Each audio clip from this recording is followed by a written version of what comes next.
one thing you can be assured of, and I guarantee you of, that all the money that comes in, none of it's going to me, none of it's going to any of us. It's all going to treat those people. So if you're talking about bang for the buck, you're going to get a lot more bang from the buck with us, because we're not. I'm right here just across the border from Haiti. We're 3 hours from the Haitian capital, and we will be given the money to go over there to treat those people. And believe me, nobody else is doing it. I hear all kinds of things in the news, but all those things mostly aren't happening. They say, well, you know, the American Red Cross has millions for Haiti.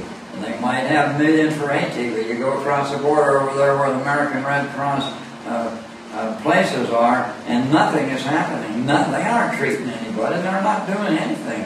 And so the amount of things that's happening in Haiti that's supposed to be happening is the money has been turned off. I don't know why, but nobody's getting any money over there. And we're among a few people that's treated anybody over there. And those people need water. They're dehydrated and out of water. They need food. They need everything, because nothing is getting to them. Now, maybe you know, when we came back the last time, and we were at the border, there was 80 trucks in a big line. 80 trucks. Can you believe 80 trucks at that border? And the border guard says, I gotta have $100 for each truck, or I won't let it across the border. And the guy who's in charge of those trucks says, I don't have $8,000. He says, I don't have anywhere getting $8,000. These trucks, they have food, they have clothes, they have medicine, they have everything that the Haitians need, and he couldn't get them across the border. And when we were there, right there at the border, they turned those trucks around and took them back into the Dominican Republic. And so nothing really is getting across. And if, you know, what we'll be doing over there will be more things, we'll be doing more than almost anybody else is doing in Haiti. And you may not believe that, but you can come down to Haiti and look, because the news is not telling you. I'd like to point out that the reason why Jim's going to be successful in getting product across the border is that he's working directly with a minister that just attended the same class that we all did. And he's been working in Haiti. He's a Dominican, but he's been working in Haiti for 11 years, and he works through the Dominican Republic Embassy.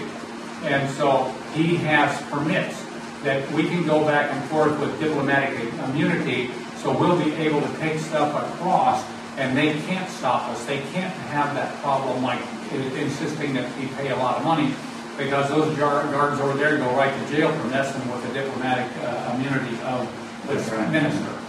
So that's another reason why anybody that would like to go there, I would encourage them to contact me. I'll arrange it through Jim.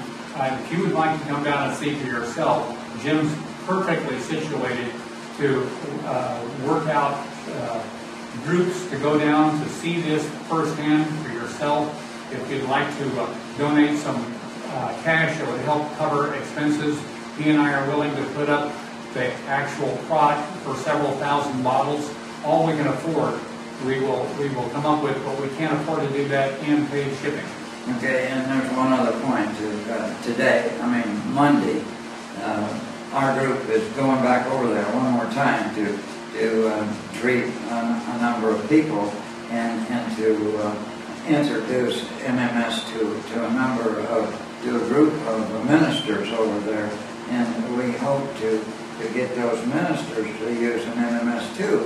And we have, we're trying to get as much MMS as we can, but like Dennis says, we don't have any of the chemicals here, and we're doing our best to buy the raw materials and get them across the border, but that's rather hard. So we expect in the next week or two to get some more chemicals across the border. But Dennis already has bottles in the United States, so we just need money to ship those bottles over here. So basically, we don't need a lot of money. I mean, like, you know, if you're talking about bang for the buck, you're going to get more results in Haiti for a few dollars than anybody else could possibly get. Okay. Anyway, I want to wrap that up for right now, but I'd like everybody to keep that in mind, that I know that personally I've been wanting, ever since that disaster, I've been wanting to go there and see firsthand for myself what's going on, because you hear all these conflicting news stories about all the great works going on. But then, like with Jim personally being at the border, watching them turn 80 trucks around, these are the kind of stories I want to confirm for myself.